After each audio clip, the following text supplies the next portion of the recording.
In this video, I'll be running through a bit of a unique situation, a unique analysis, but something that can be applied to all e-commerce brands, which is assessing how realistic a revenue target is for the following months. Now, in this particular instance, we have an example client who wants to do $200,000 a month in revenue next month, rather than the usual 160. So they've been coasting at 160 for a few months now, and they really want to target towards 200 in the next few months. Is that realistic? How do we get there? What does the MER look like?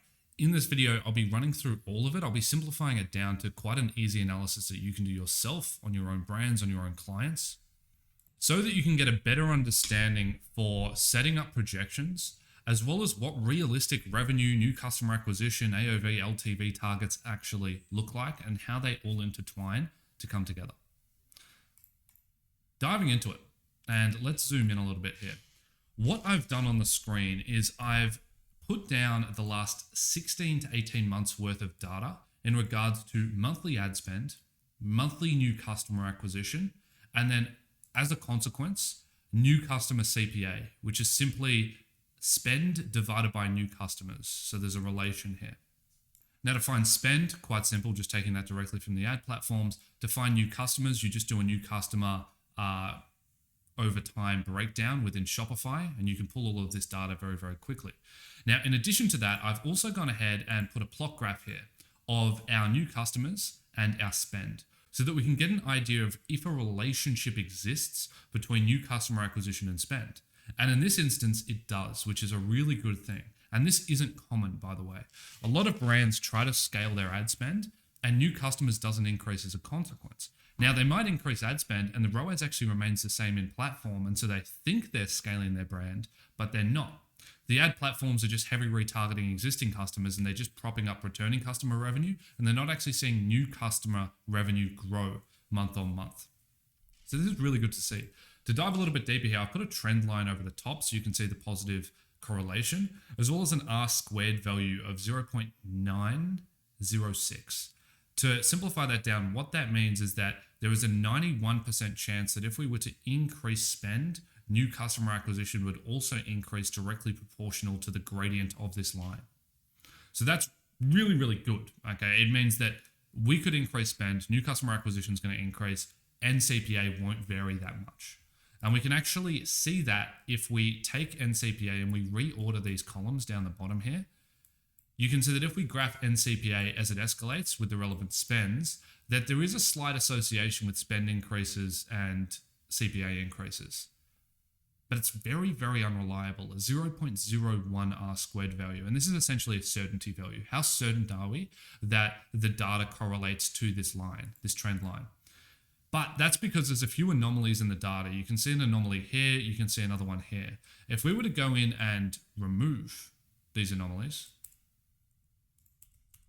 you can see now the data set gets a lot more statistically relevant. Even with just one removal, we can do another removal here. And you can see suddenly we're up to 16.5%, and you can see quite a clear linear association between these data points.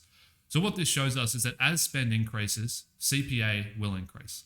Will it increase a ton? Not really. This line is nowhere near to the gradient of what new customer versus spend is, but it still does exist, and that's worth taking into consideration. The key takeaway here is that as we increase spend,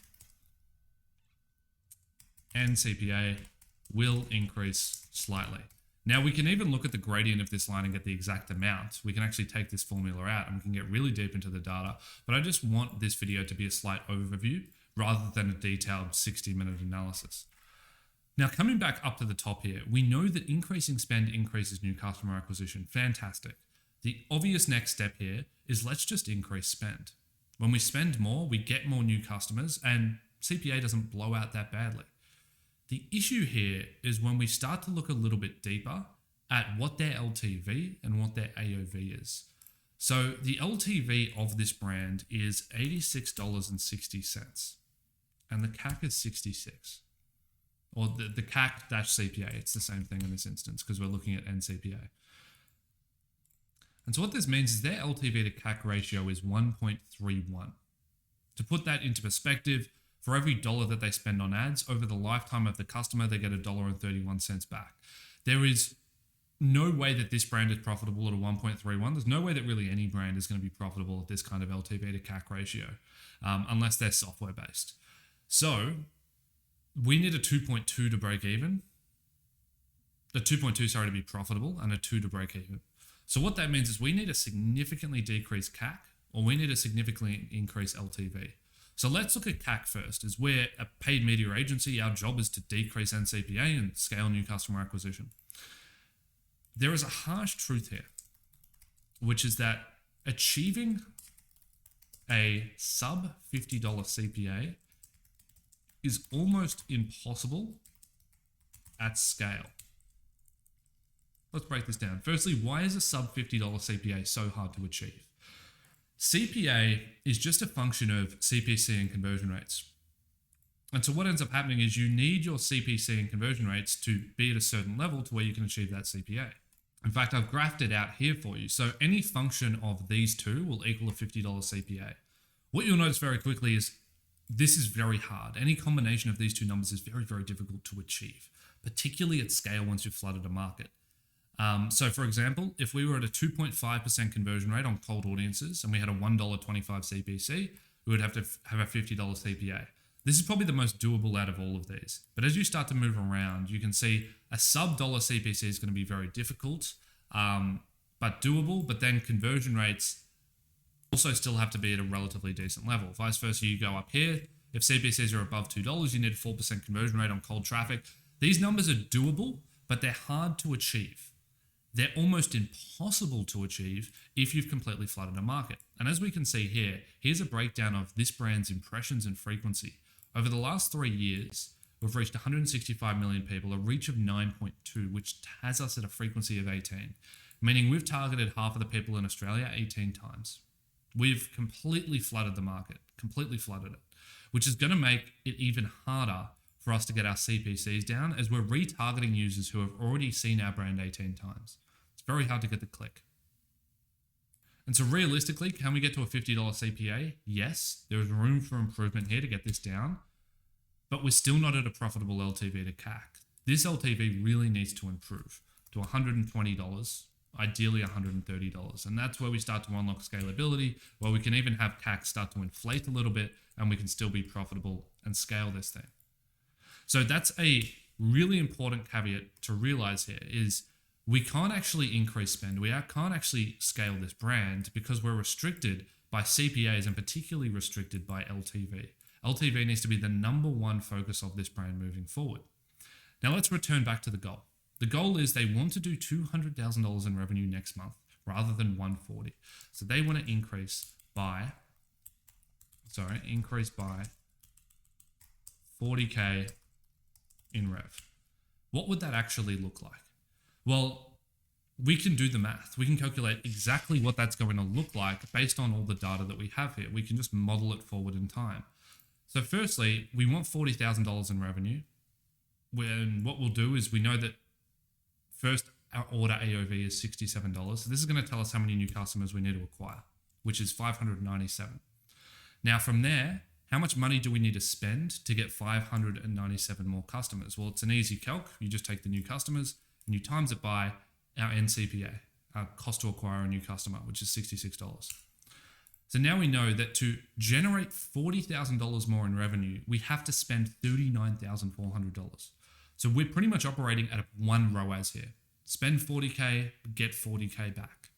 Now, for some brands, this actually might make sense because they might have a very strong LTV. These customers might come back multiple times, continue to purchase, and they become profitable. For these guys, it isn't.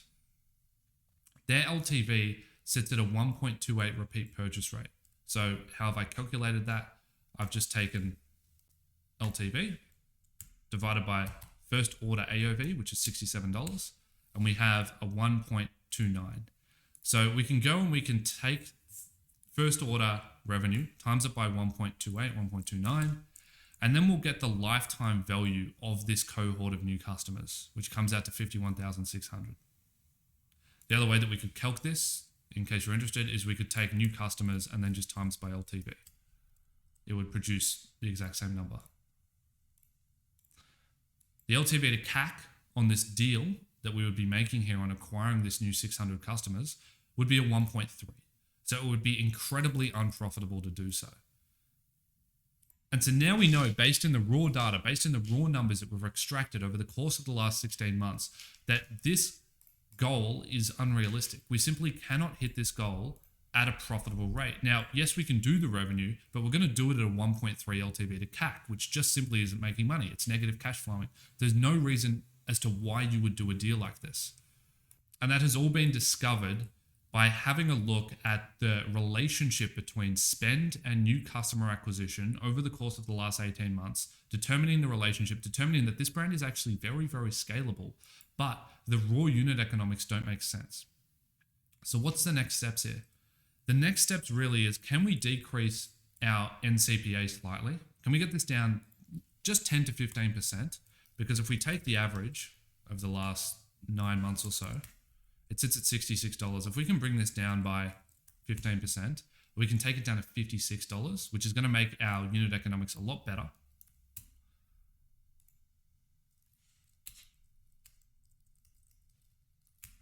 And then we need to increase LTV. We have to. We simply cannot decrease CAC to a level that's going to make this brand profitable.